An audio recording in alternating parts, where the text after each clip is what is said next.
Magandang araw mga kababayan. This is Dante Klink ang II, Chairperson of the Commission on Filipinos Overseas. The CFO is the government agency that helps Filipino immigrants prepare for a successful life overseas. Unlike other migrant-focused agencies, the CFO plays a unique role in strengthening the economic, cultural, and political ties between Filipinos overseas and the Philippines. Even before our kababayan leave for foreign lands, CFO equips immigrants with information and helps them easily integrate into their destination countries and prepares them to become successful ambassadors of Filipino culture and excellence. For us at the Commission on Filipinos Overseas, the global Filipino diaspora is an untapped resource beyond remittances, waiting to be unlocked for intellectual, cultural, and national growth. As we strengthen the fabric that connects the global Filipino community through various programs and initiatives, we transform the challenges of brain drain into opportunities of brain gain. The CFO seeks to nurture the strong sense of Filipino community across the globe, while also encouraging them to contribute to the nation's development. We thank Radyo Pilipinas for giving us this platform to the challenges and triumphs of migration and development.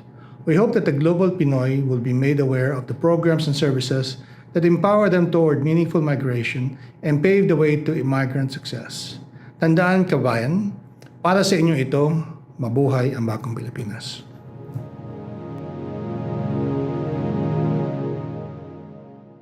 Narito na ang programang mag-uugnay sa mga Pilipinong naninirahan sa iba't ibang panig ng mundo. Serbisyong CFO sa Bagong Pilipinas.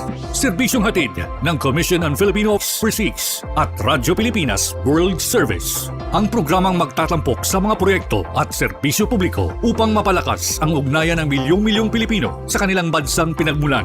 Serbisyong CFO sa Bagong Pilipinas. Dito sa Radyo Pilipinas World Service.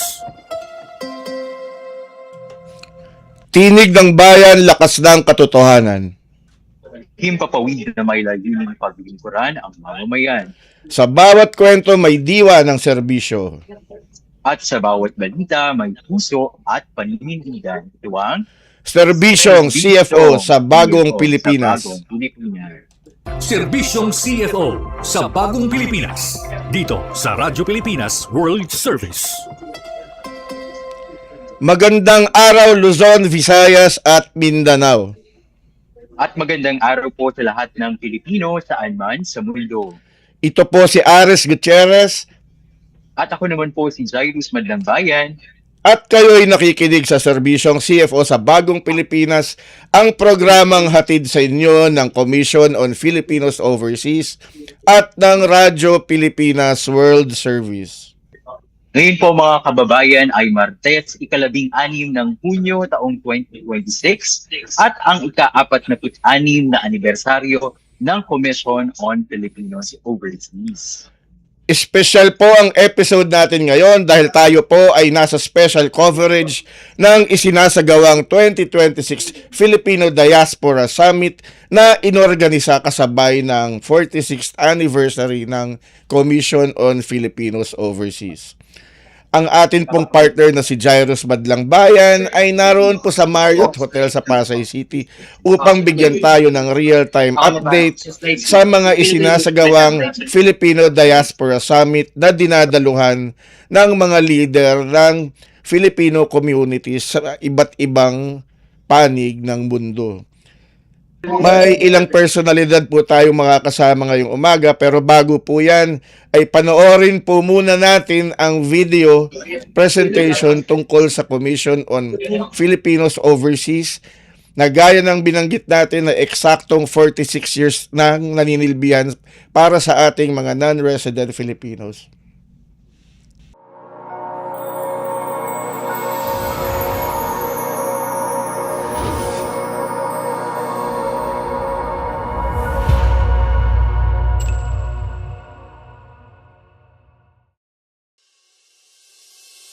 Migration is a defining phenomenon of the 21st century, with Filipinos among the most dispersed populations across the globe.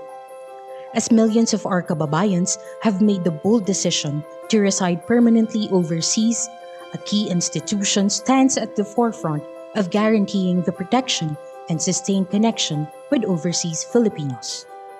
The Commission on Filipinos Overseas, or CFO, is the lead government agency that serves as the strategic architect of diaspora engagement for national development.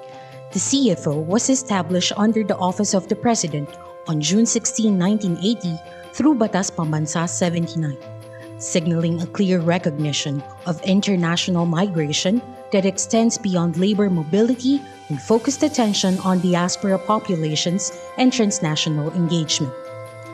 This diaspora refers to the estimated 6 million Filipinos who are permanent residents abroad, naturalized citizens in other countries, dual citizens, spouses and other partners of foreign nationals, descendants of Filipino migrants, youth, exchange visitor program participants to the United States, and Europe-bound au pairs. Ultimately, it is the CFO's vision for these overseas Filipinos to be able to contribute significantly in 3 ways. Political, by maximizing diaspora soft power, policy influence, and lobbying efforts. Economical, by encouraging diaspora investments, philanthropy, and entrepreneurship in the Philippines. And cultural, by ensuring the youth and descendants maintain a sense of belonging through language, arts, and heritage programs. At the heart of the CFO is program management for national development. These are brain gain strategies that seek to reinvest multidimensional diaspora resources for the benefit of the Philippines. First, to strengthen overseas Filipinos' engagement as national and local development partners, it has the Lingkod sa Kapwa Pilipino or Linkable Program, Balinkbayan, Peso Sense, and Ugnayan. To promote Filipino education, culture, and heritage, it oversees the Philippine schools overseas, conducts youth leaders in the diaspora or U-League modules, and facilitates the virtual Centro Rizal. The CFO recognizes overseas Filipinos and diaspora partners through awards and incentive programs such as the Presidential Awards for Filipino individuals and organizations overseas, Migration Advocacy and Media Awards, Overseas Filipino Centenarians Program, and Celebration of the Month of Overseas Filipinos. The CFO contributes to policy development and data banking by reviewing the economic, socio-cultural, and political environments in the Philippines and host countries, and formulating significant measures that benefit overseas Filipinos. It has supported the passage of the following legislation: RA 10868, RA 9189, RA 9225, RA 10906, and RA 10364. It is actively working on insurance portability for overseas Filipinos to continue accessing their healthcare benefits in the Philippines and abroad, as well as on retirement and reintegration initiatives to support the long-term care of retirees. The CFO also has a range of multi-stakeholder partnerships to carry out diaspora engagement initiatives. At the beginning of the migration phase, the CFO is already working to protect departing Filipinos through the Registration and Pre-Departure Orientation Seminar, Peer Counseling Program, Guidance and Counseling Program, Country Familiarization Seminar, and PIDOS for Exchange Visitor Program participants.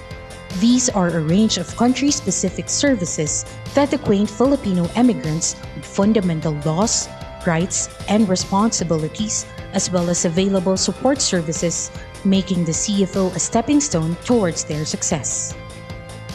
Once abroad, the CFO conducts post-arrival programs, the virtual and in-person town halls, to assess migrants' circumstances and maintain connection with them.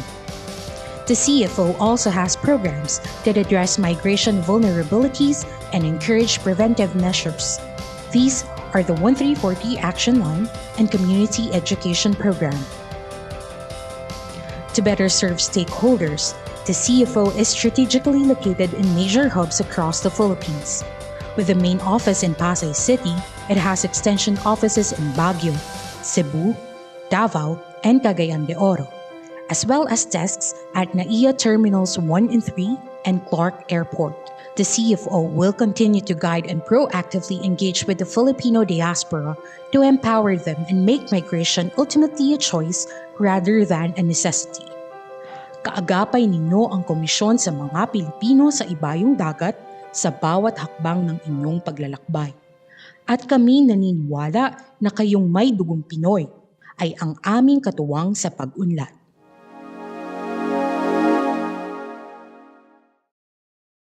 At inyo pong napanood ang video presentation kung saan ipinakita sa atin ang kasaysayan ng CFO at kung ano ang misyon at programa ng ahensya para sa ating mga non-resident Filipinos. Serbisyong CFO sa Bagong Pilipinas. Dito sa Radyo Pilipinas World Service. At ngayon ay makakasama na natin ang aking partner na si Jairus Madlangbayan na naroon po ngayon sa Filipino Diaspora Summit sa Marriott Hotel sa Pasay City. Magandang umaga sa inyo dyan, Jairus. Happy anniversary, CFO. Happy anniversary po, Sir Aris at CFO. No po, 46 years na po tayong naglilingkod para sa ating mga non-resident Filipinos. Isang magandang araw po sa ating mga kaibigan mula po sa Radyo Pilipinas World Service, Sir Aris. No po, all the way dito po sa Pasay City, sa Marriott Hotel po. At ngayon po, nandito tayo ngayon sa Marriott Hotel, kaakibat po ng ating anibersaryo ng CFO. Kasama po natin ang napakaraming representatives mula po sa ating malawak na Filipino diaspora. Inorganisa po ito ng ating komisyon para magsama-sama ang ating mga stakeholders at mapag-usapan ang mga halagang mga bagay at issue na kinakaharap po ng ating mga non-resident Filipinos, Sir Aris. Kumusta naman ang atmosphere dyan sa summit at sino-sino na ba ang mga nakita mong personalities dyan?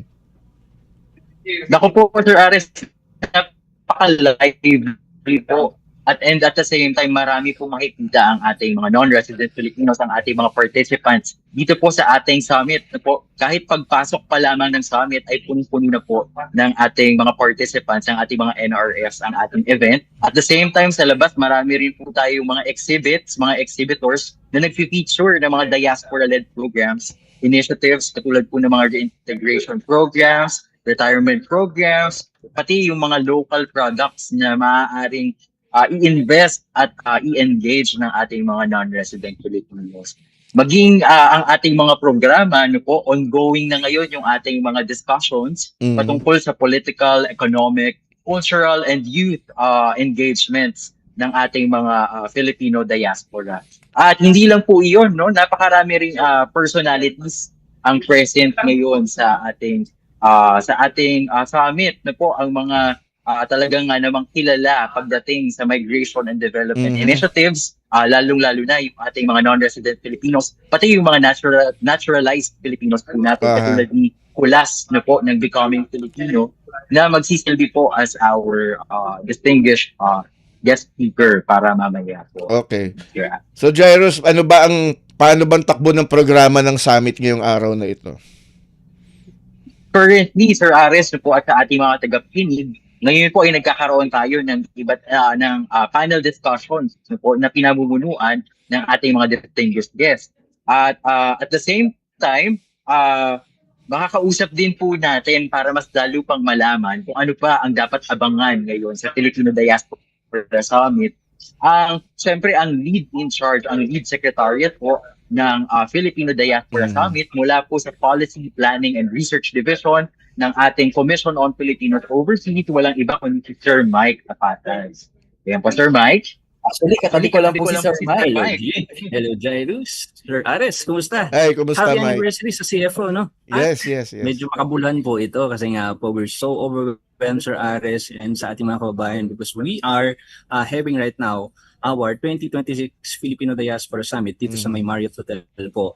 And kung makikita po ninyo, kung dito po kayo, Sir Ares, at kung nakikita po ninyo ang aming live stream, ang saya kasi nga po for how many years, for how many decades, yung ilan nating mga kababayan, they really went home for this one para makipagtalakayan po sa ating mga local stakeholders. And that's quite overwhelming already for CFO because dito po nila nakikita yung importansya ng ganitong convergence ng ating mga kababayan. Ito yung pagkakataon na sila po yung mag-usap-usap, para at least pag-usapan yung kanilang mga best practices saan man po sila naroroon. Okay.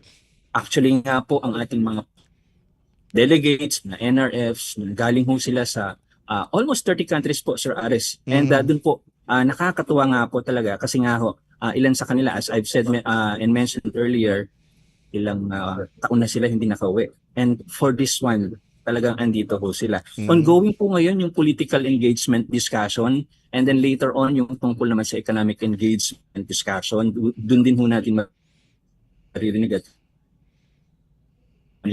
strategies na siyang ginagawa ng ating mga kababayan pagdating ho sa kanilang pagpuput up ng businesses para later din po nila yan dito. And syempre yung isang pillar ng ating engagement sa CFO, yung tungkol naman sa po, yan po yung after lunch po. And syempre hindi rin po natin dapat kalimutan yung ating mga youth. So that will be part of our summit.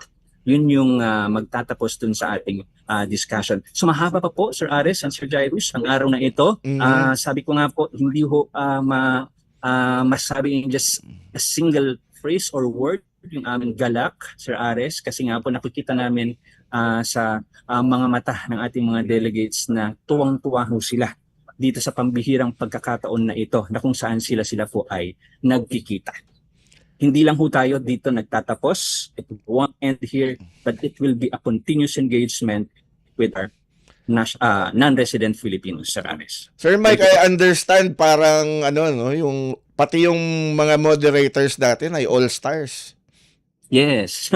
And we're really so grateful, Sir Ares, kasi nga po, they really gave time for us po, despite of their busy schedule also. And siyempre, may mga kanilang mga shows din po sila. Like for example, Attorney Karen Jimeno, talagang kasama po natin sila at ongoing. Ay, nakita ko rin sa programa, kasama yata si Secretary Monsod. Yes po, but she will be represented later po by by Professor Toby Monsod din. Okay. Sige, Sir Mike. So, antabayanan natin ang mga mga mangyayaring plenary discussions. We'll monitor that, Sir Ares, Sir Jairus. It's ongoing. And then we're inviting everyone to please watch. At yan pong mga nangyayari dyan ay naka-live stream sa CFO Facebook page. Yes, sir. Yes, Sir Ares, Sir Mike. Live na live po tayo sa Facebook.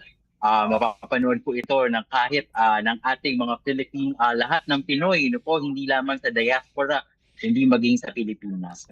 At Sir Ares, mga kababayan, mga tagpakinig po natin, yan po si Sir Mike Apatad, ang ating lead secretariat para sa 2026 Filipino Diaspora Summit. At Sir Ares, napaka-espesyal po ng ating episode para ngayong araw, para po sa ating 46th anniversary, dahil po makakasama po natin ang chairperson ng ating Commission on Filipinos Overseas, walang iba kundi po si Secretary Dante Clink ang II. Sir Ares. Magandang umaga po, Sir Clink. Salamat Go ahead, sir. Go ahead. Ayun po. Makakasama po natin ngayon si Secretary Clink. Live na live po tayo sa Marriott Hotel para po sa ating 2026 Filipino Diaspora Summit. Secretary Clink, tanong lang po sana namin, Sir Ares, ano po ba yung ating expectations po para sa ating Diaspora Summit ngayong araw? Well, thanks, Jairus. So, una sa lahat, this is the birthday of the Commission on Filipinos Overseas. June 16, ang selebrasyon kung saan binuo ang CFO nung pinasay yung Batas Pambansa 79. So yan po sinaselebrate natin ngayon. Noong mga nakaraan, of course, we commemorated this milestone, pero since my appointment to the CFO, inisip namin na gumawa ng isang forum kung saan mapag-uusapan yung napakarami at napakalagang issues of migration and development. At yan po yung ginawa naming paraan para mag-celebrate nung last year, milestone anniversary, yung 45th anniversary ng CFO. At ngayon naman po, to improve on our efforts last year, sinika po namin makasama rin yung mga non-resident Filipinos. Ito po yung mga constituents ng CFO, yung mga permanent and long-term migrants, yung mga Filipino marriage migrants, expatriates, dual citizens, yung mga anak at grandchildren po nila. So lahat pong tawag namin yung collectively is NRF. At sinikap po namin silang makasama ngayon dahil po siyempre importante po yung boses nila, contributions nila sa pag-uusap po about anything about migration development at kung paano po makatulong yung Filipino diaspora natin sa national development po naman dito sa atin. So we're proud that we were able to make that happen. Ang plano po namin is to have 300 to 350 guests pero we've exceeded that today. And ang goal po namin is that more than 50% or at least 50% of that will come from the diaspora communities. At sa ngayon po, nearly 30 countries and about 30 countries and territories are represented here at our forum and magpapatuloy po to all day today. At bukas po meron kami mga breakout activities, cultural tours, B2B sessions at iba pa. Sir Clink, what are you expecting po after this summit? Saan na po ang direksyon ng CFO? Well, siguro mapalalim pa natin yung public discourse about brain drain versus brain gain.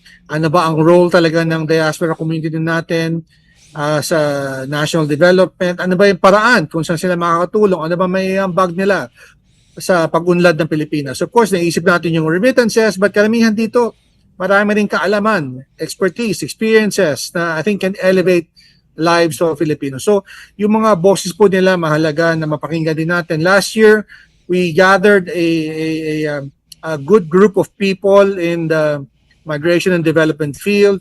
Pero ang feeling natin yung kulang pa last year was yung bosses po ng ating mga NRFs. Ito na po ang ginagawa natin today. At hopefully po, this will lead to sharpening policy work, in mga collaboration among not just Filipinos abroad to Filipinos here in the Philippines, but Filipinos all over the world. Nakita ko pa nag-uusap kanina yung mga Filipino Australians, kausap po nila yung mga Filipino Canadians, yung mga Filipino sa Germany, kausap nila yung mga Filipinos in Qatar. So magandang platform po to para mabuo ang global network po natin. Not only for the development of the Philippines, para for the elevation of Philippine interest around the world.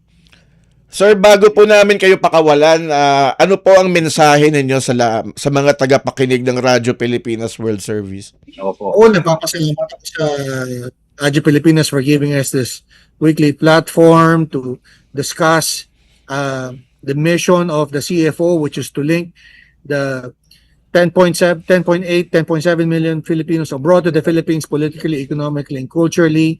Ang pananaw po ng CFO na ang mga kababayan po natin abroad ay strategic partners in national development.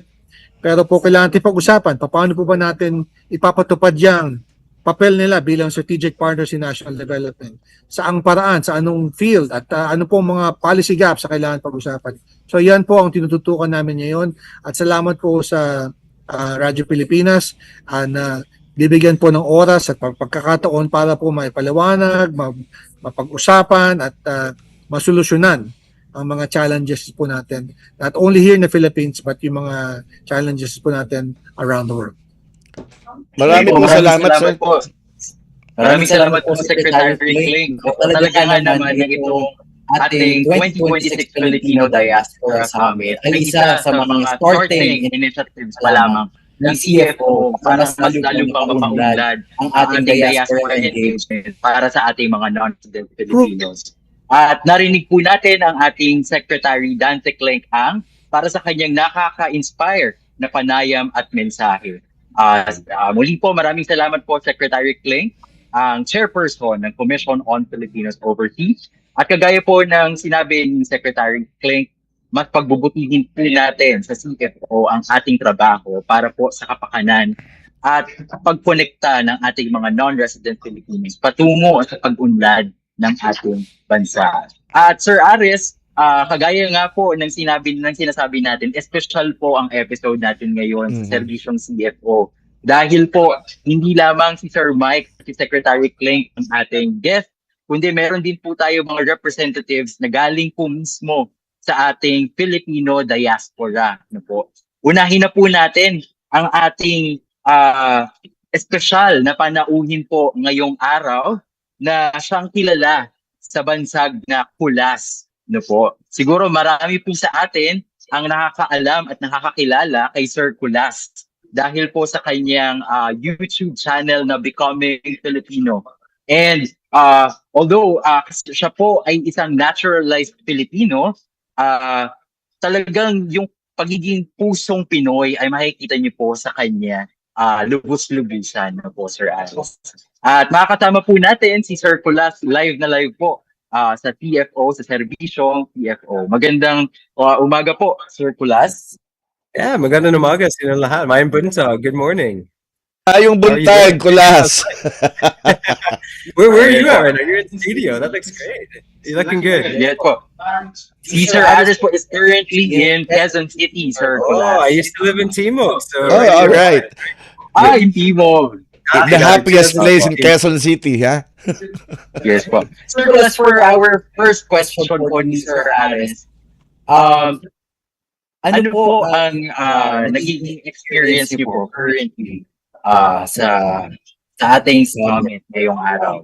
Oh, my personal experience, super cool. I mean, it's only been what, an hour and a half, but just the diversity of the Filipino diaspora in the room. Even just before walking on here to sit down, I was talking with a Filipino who's currently now living back in Batangas, but he stayed in Germany for decades, and we're just talking about his life and the country. And then it was funny. He's like, people ask me, why am I here in the Philippines? And he's like, because I was born here. I wanted to come home. It's just so interesting hearing perspectives and connecting with the diaspora. So I'm really happy. It's great. This is a great activity, great event. And Sir Kulas, of course, we know that you really love the Philippines, but at the same time po, can you tell us po ni Sir Aris kung bakit masalo ka po napamahal at nagstay sa Pilipinas? So why did I decide to make this my home and stay? It's actually, it's funny because it sounds kind of corny at first, but really the original thing that drew me to the Philippines was just the connection people have here to happiness, to being like, it's not like a uncool thing to be happy no matter what's going on and what kind of day you're having. And uniquely enough, we're at a Filipino Diaspora Summit. The way I got connected to the Philippines in the first place was with Filipinos abroad. I was working in Hong Kong, and Filipinos who've been living there working for a long time, they just showed me, things they like to do, like patak, chip in, hang out.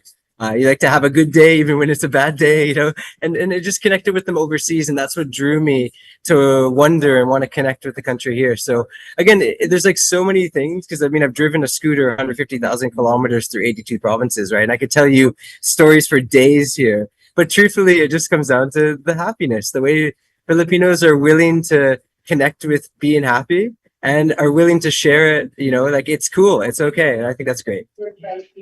And what I think po is really good is for Filipinos po who are real born Filipinos becoming more Filipinos po by watching your shows, your vlogs. You know what's a fascinating thing though too. I was even having a discussion earlier, and somebody said to me in the room there, like, Kulas, you're probably a little bit more Filipino than me. But you know what I said? I was like, actually, you've been in Canada for how long? I think in a sense you might actually be, I could say that you've become more Canadian than me, right? But it's not about who's become more, who's become less, or there's not even a measure for that. It's just about us all becoming open to taking the best that we experience and learn from wherever we are in the world, right? And just applying that to our lives. I'll give you a quick example.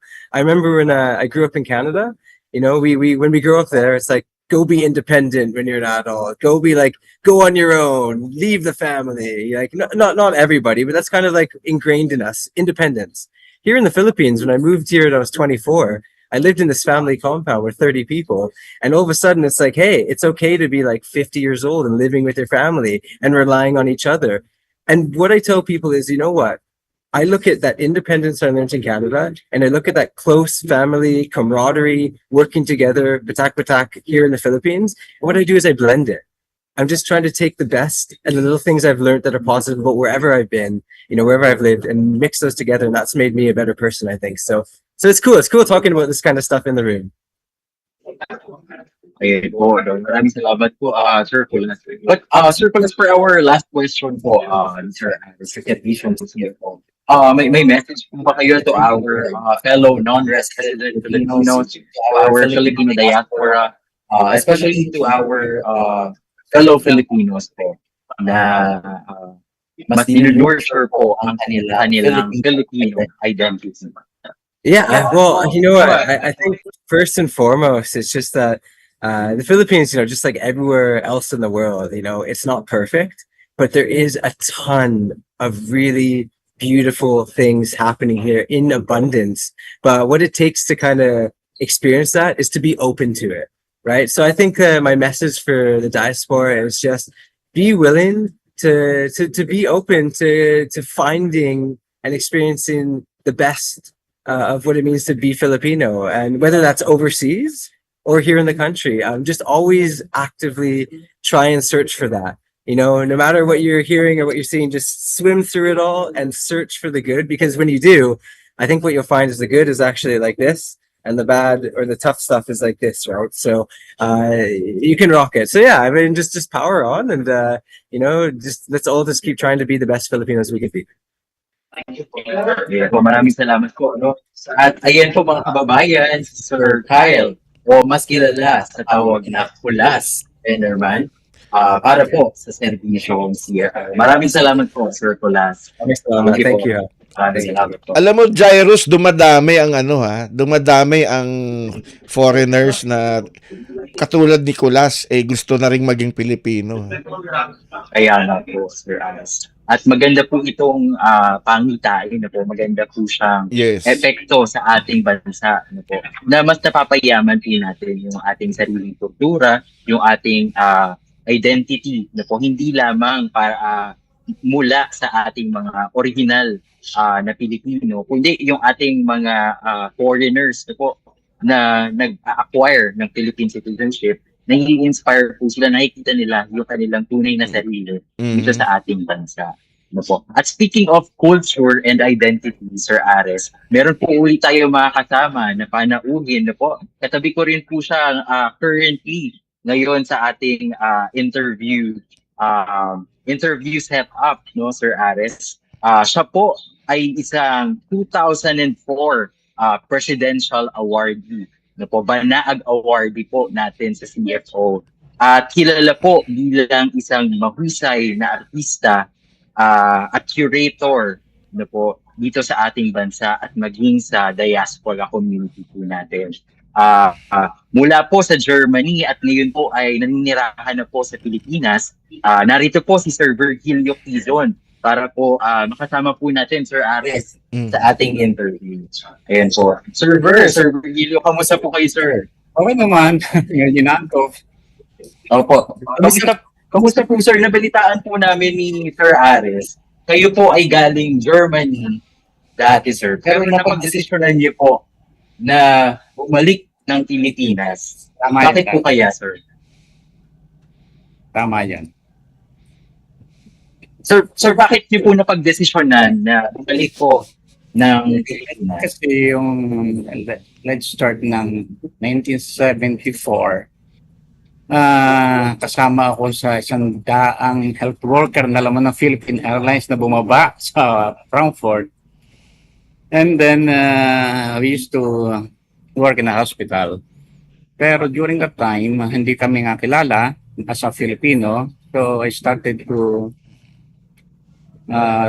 build a community, to organize barangay sa Alemanya. 1983, and started to show our culture and our heritage and our cuisine and our faith. With 1985 was the very first Santa Cruzan in the Pistang Pinoy in Oberhausen, which I initiated. In 1985, after building that, I started to organize barangay sa Europa.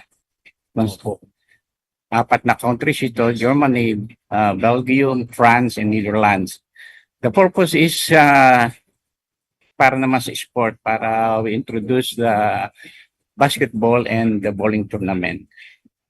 So we continue with the sport, we continue with the cultural presentation, and then in 1993, I started to build another association, which is ALAE, Association Lending Assistance in Exegesis at Home.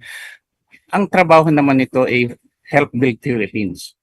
So, nagpatayo kami ng mga classrooms, artisan wells, mga sanitary toilets, at sa mga health center. So, and tumulong din kami sa mga nasaspona dito sa Pilipinas. And then, aside from that, kasama na rin dito yung pag-host ng mga artist, performing and visual artist. And then, tinayo ko naman ang PUNS Filipino o Kapatiran at Ugnayan na Natatangi Sining at Talentong Filipino na madali ko namang nakuha yung mga ating mga pintor ng Pilipinas na ipa-exhibit sa Europe because I'm one of the curators in European Museum. So, mas madali pong naming nagawa yon. But the problem is, do we have an art? Yun ang naging problema ko in which kailangan ko makuha ang interest ng mga tao. So, I initiated Philippinism, what makes art Philippine. Server. Invisible thing visible. Server. And hanggang ngayon po, yung pang ginagawa namin sa Europe, last sa Canada, at last year sa Africa. And next year sa Budapest naman. Server, nadidinig niyo po ba ako? Konti po. Server, tayo po ay nagkasama sa National Union of Journalists of the Philippines. Naalala ko pa po tayo ay madalas mag-meeting nung araw. Mr. Aris. Sa madaling salita po, base sa inyong ikinwento sa amin, yung mga ginagawa ninyo sa Germany ay nandun sa direksyon na tinatahak ngayon ng CFO na i-encourage ang ating mga non-resident Filipinos na tumulong sa mga kapwa Pilipino at tumulong na rin sa pagpapaunlad ng mga hometowns nila dito sa Pilipinas.